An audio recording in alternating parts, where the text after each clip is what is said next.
He is my PS, you can not talk to him like this please. और ना मैं ऐसी किसी पुस्तक को जब मैंने पढ़ा ही नहीं तो मैं समर्थन और विरोध में क्यों उतरूं। रामचरितमानस की जो भाषा है वो उसको घृणित प्रूफ करती है। नो इट्स लाइक कि आप लोग एक टॉपिक को लेकर कुछ ज्यादा लिंगर ऑन कर रहे हैं। मैं जिसमें विश्वास नहीं करती उसके बारे में कुछ कह नहीं सकती। रामचरितमानस में आप विश्वास नहीं करती हैं? मैं विश्वास नहीं करती। इन शब्दों को मानस पटल से हटाने के लिए, उनकी आत्मा से हटाने के लिए बहुत बड़ा आंदोलन होना चाहिए। आप करेंगी? बिल्कुल करूंगी। ढोल गवार शूद्र पशु नारी सब हैं तारना के अधिकारी। मैं आप टॉपिक तो चेंज करिए या मैं प्रेस कॉन्फ्रेंस में ही बात करूँ। बिल्कुल गठबंधन में हूँ और गठबंधन का मतलब ये नहीं है कि मैं सही को सही और गलत को गलत ना करूँ। फिर आप उसी पे आ गए। आई मीन ठीक है, अब दूसरा सवाल। I will not answer questions now. Enough of it. एक तरफ समानता की बात कर रहे थे संत जी, उसके बावजूद जब सभी की बात हो रही है तब ये कहा जा रहा है कि रामचरितमानस को बंद कर देना चाहिए, जलाया जा रहा है।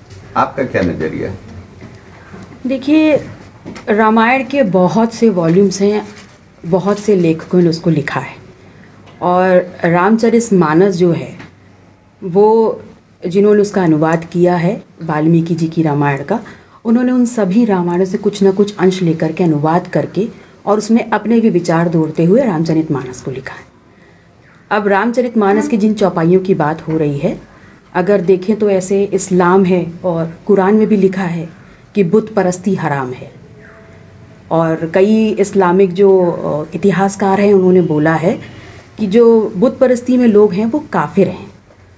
तो मैं ऐसा नहीं मानती और मैं ऐसा विश्वास भी नहीं करती हूँ, क्योंकि हमारे लिए बुत परस्ती या मूर्ति पूजन जो है वो साकार ब्रह्म है। तो जिसको मैं मानती नहीं, मैं उसकी बात नहीं करती। तो दूसरे धर्मों की या दूसरे धर्म ग्रंथों की बात क्यों करनी है?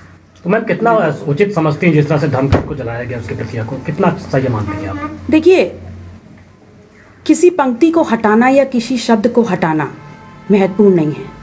महत्वपूर्ण यह है कि वो शब्द लोगों के अंतर आत्मा में और दिमाग पे छपा हुआ है।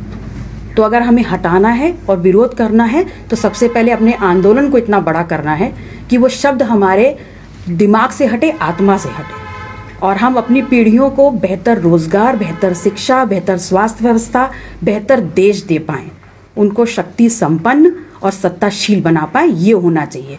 बात किसी धर्म की पंक्ति जलाने या उसको हटाने की नहीं होनी चाहिए। आपका कहने का मतलब यह मैम कि यह हटाया जाना चाहिए? नहीं, मेरा ये है कि इसको हटाने से कोई फर्क नहीं पड़ेगा। मेरे कहने का मतलब ये है कि आंदोलन को इतना बड़ा करें कि लोगों के दिमाग से वो उसको हटा दिया जाए। 400 सालों से जो एक ग्रंथ की तरह, एक धार्मिक पुस्तक की तरह पूजा जाता है, मंदिरों में रखा जाता है, देवालयों में रखा जाता है, क्या उसमें से पंक्तियां ऐसी हो सकती हैं जिनको हिंदू धर्म के मनोविज्ञान से या मन मस्तिष्क से हटा दिया जाए? देखिए, मैंने कहा कि मैं दूसरे धर्म या दूसरे धर्म ग्रंथ की बात नहीं करती, और जिस विशेष शब्द या विशेष पंक्ति की बात आप कर रहे हैं उसके लिए मेरा विजन, मेरा विचार बिल्कुल क्लियर है कि वो पंक्तियां किताबों से ना हट करके अगर लोगों की आत्मा और दिमाग से हटेगा तो देश में बेहतर। आपको ऐसा क्यों लगता है कि वो पंक्तियां लोगों के दिमाग से हटनी चाहिए? क्या गलत है उसमें? वो गलत ये है क्योंकि शूद्र बोला जाता है और लोगों के दिमाग में शूद्रों के लिए जो हमेशा से रहा है, जिस प्रकार से उनका दमन किया गया, जिस प्रकार से उनका शोषण हुआ है, वो हटना जरूरी है। सैकड़ों सालों से उसी रामचरितमानस को पढ़ा जा रहा है, लोग उसको फॉलो कर रहे हैं, उसके बाद अचानक से मुद्दा छिड़ जाता है। आपको क्या लगता है कि फिर से राजनीति को एक धार्मिक रूप दिया जा रहा है? चुनाव 2024 में उसका मुद्दा बनाया जा रहा है रामचरितमानस को? देखिए, रामचरितमानस है क्या? उसको लिखा किसने? सिर्फ एक अनुवादक हैं और कोई ऊपर से उतर के नहीं आए, हम जैसे ही कोई आम व्यक्ति हैं। उन्होंने अपने विचारों के हिसाब से, अपनी सोच के हिसाब से उसको लिखा है। जो सही समझता है वो उसका पालन कर रहा है, मैं ठीक नहीं समझती, मैं उसका पालन नहीं करती। लेकिन बड़े संतों ने इसको ठीक से व्याख्या करके बताया कि इसका मतलब कुछ और था, इसका कुछ मतलब और निकाल के स्वामी प्रसाद मौर्य ने इसको सबके सामने रखा और इतना बवाल हो गया। देखिए, संत तो रविदास भी हैं, उन्होंने भी बात करी समानता की, तो हम उसकी बात क्यों नहीं कर रहे? हम सम्मान की बात क्यों नहीं कर रहे? बात तो उसकी भी होनी चाहिए। अगर आपने संतों की बात की है तो मैं दूसरे ही संत की बात कर रही हूँ। किसी भी धार्मिक ग्रंथ को जलाना आप कितना उचित मान रही हैं? मैं जिसमें विश्वास नहीं करती उसके बारे में कुछ कह नहीं सकती। रामचरितमानस में आप विश्वास नहीं करती हैं? मैं विश्वास नहीं करती। किस पे नहीं विश्वास कर रही मैम? मैं बौद्ध धर्म की उपासक हूँ जी। मैं गौतम बुद्ध को फॉलो करती हूँ। मैं समानता समता को विश्वास रखती हूँ। आपको नहीं लगता कि कोई भी धर्म दूसरे धर्म की ग्रंथों को जलाने का या उसका अनादर करने का कोई धर्म नहीं सिखाता है? नहीं, वही मैंने कहा कि मैं जिस धर्म ग्रंथों को, जिस धर्म को पालन नहीं करती, जिसमें विश्वास नहीं रखती, उस पर मेरी कोई टिप्पणी नहीं है। स्वामी प्रसाद मौर्य जी को क्या कहना चाहेंगे? स्वामी प्रसाद मौर्य जी को मैं सिर्फ इतना ही कहना चाहूँगी कि अगर उनको ये बहुत बुरा लगा था कि अखिलेश यादव जी की कुर्सी से उतरने के बाद उस कुर्सी को धोया गया गंगा जल से और उनको गलत लगता है, तो इनका ये विरोध तब आना चाहिए था जब ये हुआ था, और उस वक्त ये विरोध नहीं आया क्योंकि उस वक्त वो भारतीय जनता पार्टी के साथ मंत्री पद पर थे। तो ऐसा नहीं होना चाहिए कि बिगाड़ के डर से आप ईमान की बात ना करें। अगर आपको गलत लगा था तो उसी वक्त आपको विरोध जताते हुए वहां से हट जाना चाहिए था। तो वो ऐसी पार्टी में नहीं होना चाहिए जहां पे एक दलित बेटी को बेदर्दी से स्टेट गेस्ट हाउस कांड हुआ था, सपा के लोगों के ऊपर आरोप था, उसी पार्टी में है। आपका क्या नजरिया इस पे? देखिए, दलित बेटी को जो आप बात कर रहे हैं मायावती जी के स्टेटमेंट की कि गेस्ट हाउस कांड की, तो सबसे पहले दलित की बेटी निसंदेह मायावती जी हैं, लेकिन वो कहीं पर भी सिंपैथी फिगर नहीं है। वो इस देश की बहुत बड़ी नेता हैं और अपने आप में लोगों की आइडल हैं। तो जिस कांड की वो बात कर रही हैं और जिसमें वो लोगों को गलत मानती हैं, जिन भी लोगों को, तथाकथित लोगों को, उसके बाद वो भारतीय जनता पार्टी के साथ सरकार में आई, तो उन्होंने उन लोगों पर कार्रवाई क्यों नहीं करी? सिंपैथी फिगर बनने से कुछ नहीं होगा। तो सपा के साथ भी इलेक्शन लड़ा था? बिल्कुल लड़ा था, बिल्कुल लड़ा था। लेकिन अगर आपको लगता है कि वो पार्टी गलत थी, तो उस कांड के तुरंत बाद आप भारतीय जनता पार्टी के साथ सरकार में आई थी, तो आपने कार्रवाई क्यों नहीं करी? आपको नहीं लगता कि विपक्ष में बैठे स्वामी प्रसाद मौर्य को रामचरितमानस छोड़ के विकास के बारे में बात करना चाहिए? मुझे ये नहीं पता उनको किस मुद्दे पे बात करनी चाहिए, लेकिन मैंने अपनी बात बिल्कुल स्पष्ट बोली कि इन सब मुद्दों से हट करके हमें अपनी पीढ़ियों के लिए रोजगार, शिक्षा, स्वास्थ्य, इन सब की बात करनी चाहिए।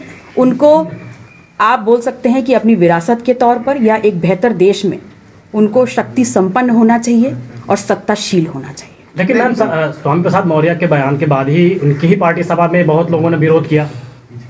लेकिन आपका क्या इसमें कहना है? देखिए, उनकी पार्टी में जो लोग विरोध कर रहे हैं वो उनकी विचारधारा है। इस मुद्दे पर मेरी पार्टी का क्या कहना है मैं आपके सामने वो रख रही हूँ। लेकिन आप तो गठबंधन में है ना, साथ में? बिल्कुल गठबंधन में हूँ, और गठबंधन का मतलब ये नहीं है कि मैं सही को सही और गलत को गलत ना कहूँ। निकाय चुनाव में आप तो यानी क्या मानती हैं आप, उनके विचारों को कितना सही कितना गलत मानती हैं आप, यही बता दीजिए। नहीं, मैंने वही बोला कि अगर विरोध था तो उस वक्त होना चाहिए था, और मैं ऐसे धर्मों को क्योंकि पढ़ती नहीं हूँ, मैं इस पर कोई टिप्पणी नहीं करती, लेकिन मेरी पार्टी की जो भी सोच है, जो विचारधारा, वो मैंने आपके सामने रखी। यानी कि तुलसीदास जी को आप संत नहीं मान रही हैं? नहीं, मैंने ऐसा तो कुछ नहीं कहा। फिर क्या आपने? मैंने उनको अनुवादक माना, अनुवादक, और संत ना मानते हुए मैंने ये माना कि वो एक ऐसे व्यक्ति हैं जिन्होंने सभी रामायणों को पढ़ते हुए एक नई पुस्तक का निर्माण किया, जिसमें उन्होंने अपने विचार भी रखे। यानी ये उनके निजी विचार थे? बिल्कुल निजी विचार। निकाय चुनाव को लेकर आपकी पार्टी की क्या तैयारियां चल रही हैं? देखिए, निकाय चुनाव को लेकर के हम उसको एक जी बताइए मैम। निकाय चुनाव को हम एक सेमीफाइनल के तौर पर मानते हैं, और अगर आप लोकसभा चुनाव में जाना चाहते हैं तो अपने लोगों की नब्ज, जनता की नब्ज टटोलना, और 2024 के फाइनल में पहुंचने के लिए आपको मुद्दे होना बहुत ज़रूरी है। तो उन मुद्दों पे काम कर रहे हैं, इसीलिए हर जनपद में जाकर के हम ये प्रयास कर रहे हैं कि लोगों से उनके मुद्दे जान सकें। आज आप गोंडा आई हैं, गोंडा के बारे में आपको क्या लगता है, यहाँ के क्या मुद्दे हैं? देखिए, इस पूरे प्रदेश में लॉ एंड ऑर्डर बहुत बुरा है, किसानों की स्थितियाँ बहुत जर्जर हैं, तो ये सबसे अहम मुद्दा होना चाहिए। बेरोजगारी लोगों को करने के बाद भी, शिक्षा ग्रहण करने के बाद भी, डिग्री होने के बाद भी लोगों को नौकरियां नहीं मिल रही। हालांकि सरकारी आंकड़े ये बोलते हैं कि हम प्रतिवर्ष लोगों को रोजगार दे रहे हैं, लेकिन वहीं अनएम्प्लॉयमेंट डेटाबेस जो है बोलता है कि 1 करोड़ लोग रोज सड़कों पर निकल रहे हैं डिग्री के साथ, जिनको रोजगार नहीं मिल रहा। तो सरकार को अपने डेटा दुरुस्त करने की आवश्यकता है। यानी आपका कुल मिला के ये कहना है कि इन शब्दों को हटाने के लिए एक बड़ा जन आंदोलन छिड़ना चाहिए, जो रामचरितमानस में लिखा है आप? इन शब्दों को मानस पटल से हटाने के लिए, उनकी आत्मा से हटाने के लिए बहुत बड़ा आंदोलन होना चाहिए। आप करेंगी? बिल्कुल करूंगी, और कर भी रही हूँ, और कर भी रही हूँ। लगातार क्षेत्रों में जा करके सबको समानता क्या होती है समझाने का प्रयास कर रही हूँ, और कैसे अपने हक और अधिकारों को सुनिश्चित करना है ये भी बताने का। नहीं, लाइन को हटाने वाली बात को लेकर जो आपने कहा आंदोलन करेंगे, वो आपका क्या? मैंने लाइन हटाने को नहीं, मैंने बोला उस वक्त को, उस विचारधारा को, उस भावना को दिमाग से हटाने की जरूरत है। क्या आप बोलता है कि अभी तक संविधान में वो विचारधारा नहीं हट पाई है? कहाँ हट पाई है जी? अगर हट गई होती तो आरक्षण मिल गया होता। मैम कौन सा लाइन है जो आप हटाने के लिए सबके मानसिक आंदोलन करेंगे? देखिए, सबसे पहले तो शूद्र शब्द को हटाने की बात होती है, ठीक है। उसमें ये भी लिखा हुआ है कि ढोल गवार शूद्र पशु नारी सब हैं ताड़ना के अधिकारी। मैं आपके सामने नारी बैठी हुई हूँ, कोई करके दिखाते तो मेरी ताड़ना। तो मन के हारे हार है, मन के जीते जीत। मैं स्त्री हूँ लेकिन मैं इससे कतई संबंध नहीं रखती, मैं इसको कतई स्वीकार नहीं करती। ताड़ना तो अवधि क्षेत्र में वाच करना होता है। ताड़ना का मतलब टॉर्चर भी होता है, शोषण भी होता है। देखिए, हर व्यक्ति अपने अपने हिसाब से देखता है उसको। हाँ, लेकिन हम लोग अवध के हैं, अवधि में लिखा गया आप उसको कैसे भी देखें, मैं उसको जैसे देखूंगी मैं उसको वैसे बात करूंगी। तो वाच करना हुआ है। आप उसको कैसे भी देखें, मैं उसको जैसे देखूंगी मैं उसकी बात करूंगी। मैं ग्लास को आधा खाली भी देख सकती हूँ, आधा भरा भी देख सकती हूँ। ठीक है, 21वीं सदी में क्या विकास के अलावा ये धार्मिक मुद्दे छेड़े जाने चाहिए आपके? मुझे लगता है कि देश में, मैंने आंदोलन पहले ही बोला कि मैं उसी आंदोलन को करना चाहती हूँ जहाँ पर मैं अपने आने वाली जनरेशन को शिक्षा दे सकूँ, रोजगार दे सकूँ, स्वास्थ्य सुविधाएं दे सकती हूँ और बेहतर रहने की जगह बना सकूँ। लगातार मैं वही बात कह रही हूँ। क्या जातिगत आरक्षण पे की भी मांग आप कर रही हैं? जातिगत जनसंख्या की जो बिल्कुल जातिवार जनगणना की मैंने मांग प्रबल हर मंच पे की है, और ये इसलिए भी सही है ताकि हमें पता चल सके कि कौन सा समाज कितना है और उसको संविधान के अनुरूप क्या उसके जो हक अधिकार हैं मिल रहे हैं कि नहीं मिल रहे हैं। मैम आपने अभी कहा कि संविधान अभी जो जातियां हैं उसको समान रूप से नहीं दे रहा है, अभी आपने कहा, तो क्या संविधान में कौन कौन सी कमियां रह गई, आप जरा स्पष्ट करेंगे? संविधान में कमियां नहीं रह गई हैं, कमी उस संविधान के लिखी हुई जो बातें हैं उनको जमीन पर उतारने में रह गई है। तो मैम आरक्षण का विरोध किया था बाबा साहब ने कि आरक्षण नहीं होना चाहिए, आप इसको बाबा साहब ने आरक्षण को लिखित किया संविधान में एक विशेष अवसर के रूप में, और इसलिए क्योंकि वो चाहते थे कि जो मूल धारा से अलग हैं उनको विशेष अवसर देकर के मुख्य धारा में लाया जाए, और जब ये कार्य पूर्ण हो जाए तो हम उसको हटा भी सकते हैं। लेकिन चूंकि 75 साल की आज़ादी के बाद अभी तक ये पूर्ण नहीं हुआ है, इसीलिए ये लगातार बात चलती आ रही है कि बैकलॉग जो भी है उसको पूरा किया जाए। बाबा साहब ने एक पुस्तक लिखी थी हु आर शूद्राज, तो क्या उन्होंने शूद्र का शब्द का प्रयोग किया है, तो क्या वो पुस्तक भी आपको गलत लगती है? जो देखिए, टेक्निकली डिफाइन करें, मैंने शब्द को गलत नहीं बोला, मैंने सिर्फ भावना शूद्र शब्द से जुड़ी जो भावना है उसको गलत। मैं अपने आप को फक्र से शूद्र कहती हूँ, लेकिन शूद्र शब्द से जुड़ी जो भावना है उसको मैं गलत कहती हूँ। नहीं तो अगर रामचरितमानस में शूद्र लिखा है और बाबा साहब ने भी लिखा है तो दोनों में तो समानता है ना? समानता है, लेकिन बाबा साहब ने उसको डिफाइन किया है, और रामचरितमानस की जो भाषा है वो उसको घृणित प्रूफ करती है। इसीलिए मैंने बोला शब्द आप हटाएं या ना हटाएं, उस भावना को दिमाग से हटाना अहम है। यानी कि रामचरितमानस को हम बिल्कुल नहीं मानते? मैं बिल्कुल नहीं मानती। जैसे आपकी मैं बिल्कुल नहीं मानती। किसे नहीं मानती? रामचरितमानस को। मैं बौद्ध हूँ, मैं साकार ब्रह्म को मानती हूँ, भगवान बौद्ध की शिक्षाओं को, देशनाओं को मानती हूँ। तो ठीक है मैम, आप बौद्ध धर्म से है, लेकिन किसी ग्रंथ का अपमान करना नहीं, ये अपमान नहीं है जी। मैंने बोला मैंने उसको पढ़ा ही नहीं तो मैं उसको मानूं कैसे? लेकिन उनकी प्रतियां, जब उनकी प्रतियां जलाई जाती हैं तो उस पे किसी भी धर्म का व्यक्ति अगर उसका समर्थन करे या उसको गलत न बताए। क्या मैंने ये कहा कि मैं इस बात का समर्थन करती हूं? आपने कहा कि जलाई उसको खत्म करना चाहिए या जलाई जा रही, तो उस पर आपने कोई भी ऐसा विरोध कितना गलत कितना सही मानती हैं बताइए? नहीं, देखिए, जो जला रहा है आप उससे पूछिए। ना मैंने जलाने को सही कहा, ना मैंने उसको संग्रहित करने को सही कहा। नहीं, सवाल मैंने सिर्फ कहा कि ना मैं उसको पढ़ती हूँ, ना विश्वास रखती हूँ, और ना मैं उसको कोई जलाने को मैं किसी जलाने को सही मान रही, किसी भी धार्मिक ग्रंथ को जलाने को आप सही मान रही हैं? मनुस्मृति भी जलाई गई थी, आप बताइए। मनुस्मृति भी जलाई गई थी जी, है ना? तो ये लोगों का आवेश होता है, किस प्रकार से वो किस चीज पे रिएक्ट करे। पल्लवी पटेल इसका समर्थन कर रही हैं। किस चीज का? जलाने को। जिस दिन आप मुझे जलाते हुए पाले उस दिन आप मेरी बात बोलिए ना, जो जलाया गया है क्या उसका? तो इसका सवाल इसका जवाब उनको देना चाहिए। मैंने पल्लवी पटेल से पूछा है। ना मैंने समर्थन किया, ना मैंने विरोध किया, मैं वहां पर नहीं थी, और ना मैं ऐसी किसी पुस्तक को जब मैंने पढ़ा ही नहीं तो मैं समर्थन और विरोध में क्यों उतरूं? लेकिन आप बौद्ध धर्म के मानने वाले तो सारे धर्मों का इज्जत करने, सम्मान देना चाहिए। सम्मान सबका। तो उस नजरिए से तो फिर रामचरितमानस को जलाना तो बिल्कुल, तो ये आपका पॉइंट ऑफ व्यू हो सकता है। मैंने अपना पॉइंट ऑफ व्यू बोला कि ना मैं जलाने में विश्वास रखती हूँ, ना मैं संग्रहित करने में विश्वास रखती हूँ। आपने ये कहा कि मैंने उस पुस्तक को नहीं अध्ययन किया है, फिर आपको कैसे पता कि उसमें शूद्र शब्द का वर्णन जो किया गया है वो गलत तरीके से किया गया है? देखिए, पढ़ने का मतलब ये होता है कि आपने उस किताब को खोल करके पूरी चौपाइयाँ विधिवत पढ़ी हो। लेकिन ऐसा नहीं है कि जब आप आम बोलचाल की भाषा में लाते हैं तो आपने ऐसी चौपाइयाँ ना सुनी हैं। मैंने पढ़ा नहीं है लेकिन मैंने सुना है। जब रेफरेंस टू साथियों, मुझे लगता है कि हमें नेक्स्ट मुद्दे पे आना चाहिए। हम कंटिन्यूअस एक ही टॉपिक पे बात करें और आगे बात कर सकते हैं। आप तय करेंगे कि हम क्या पूछें? No, he is my PS. You cannot talk to him like this, please. But नहीं, लेकिन ये नहीं तय होगा मैम। He has.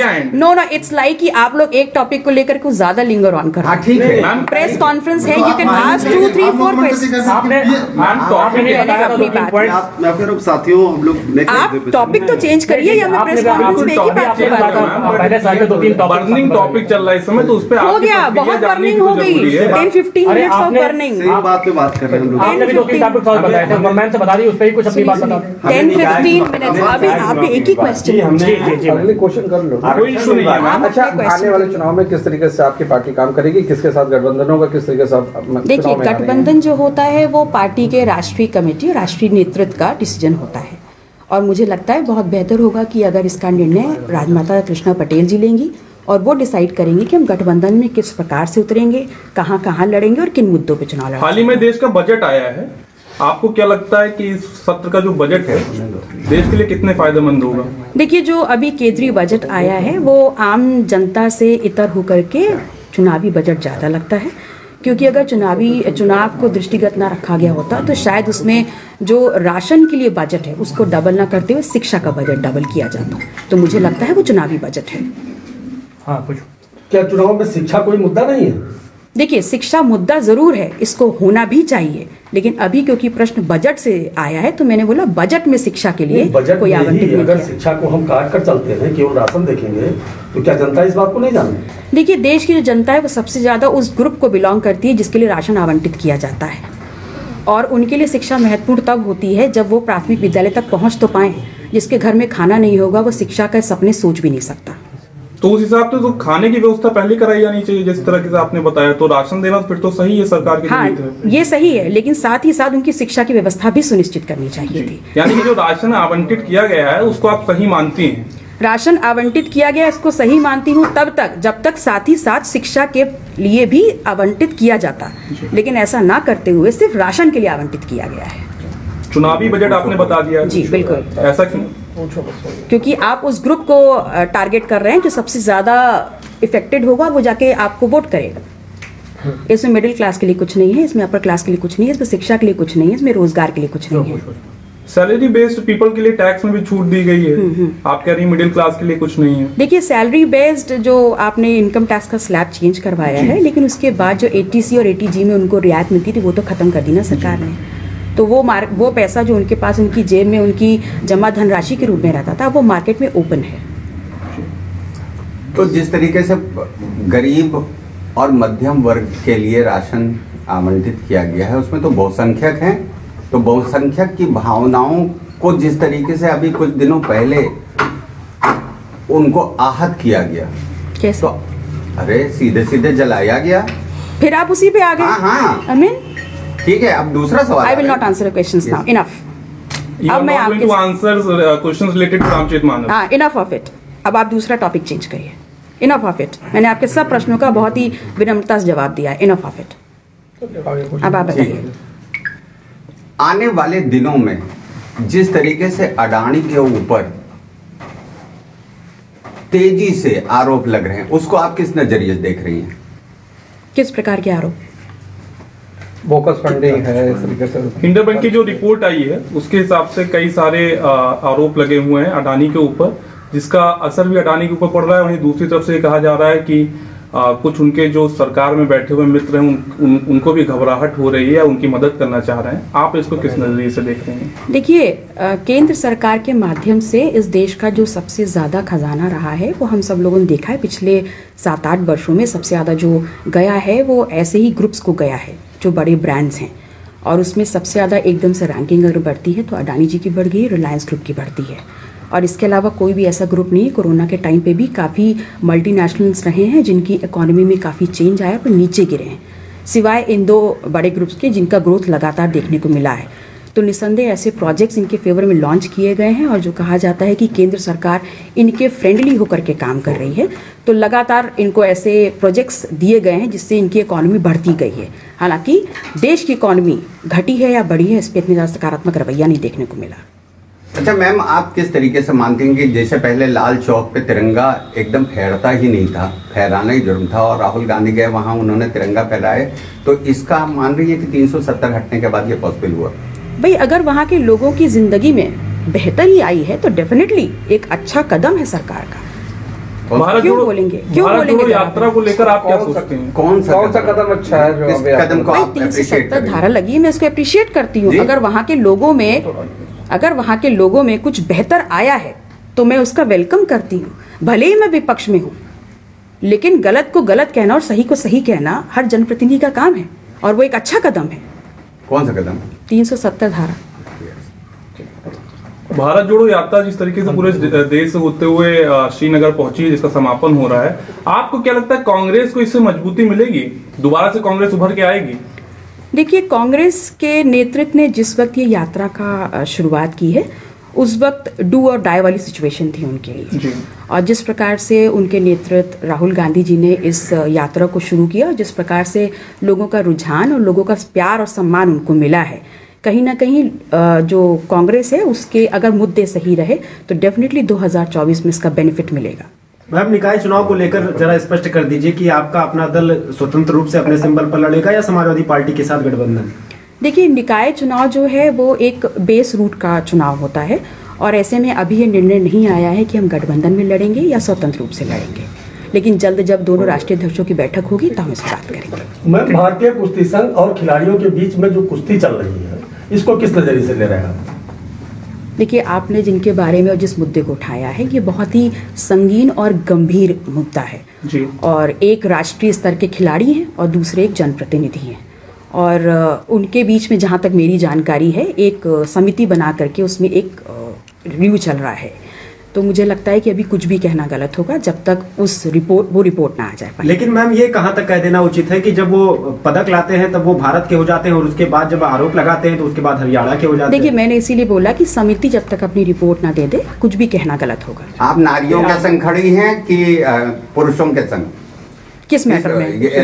रेसलिंग जो फाइटिंग हो रही है इसमें, मतलब जिस तरह से आरोप लगा, जिस तरीके से आरोप लग रहा है सोशल का, और उसमें एक बड़े नाम आ रहे हैं पूरी फेडरेशन पे, और उस पे आरोप लगे, तो जब ये देश की बेटी जंतर मंतर पे है, उसमें आपका क्या स्टैंड है? देखिए, मैं व्यक्तिगत तौर पे क्योंकि एक नारी हूँ तो निसंदेह मैं नारी के साथ ही खड़ी होंगी, लेकिन क्योंकि ये मामला बहुत संगीन है, इसमें जब तक रिपोर्ट ना आ जाए किसी भी पक्ष के बारे में टिप्पणी करना गलत होगा। तो यानी नारी होने के वजह से आप ये कह रही हैं कि जो रेसलर्स ने आरोप लगाया वो सही है? मैंने ये बोला कि रिपोर्ट जब तक ना आ जाए मैं अपना वर्जन नहीं दूंगी, लेकिन नारी होने के नाते मैं नारी के साथ खड़ी हूँ। भारत जोड़ो यात्रा को लेकर आपने कहा कि कांग्रेस थोड़ा मजबूती में आ रही, क्या आगे चल के समाजवादी पार्टी, अपना दल और कांग्रेस गठबंधन में भी दिख सकती है? देखिए, गठबंधन के बारे में मैंने अपनी बात स्पष्ट करी कि ये राष्ट्रीय नेतृत्व की जिम्मेदारी होती है और उनका निर्णय होता है, तो मैं क्योंकि पार्टी से कार्यकर्ता हूँ, मैं इस पर कोई टिप्पणी नहीं कर सकती।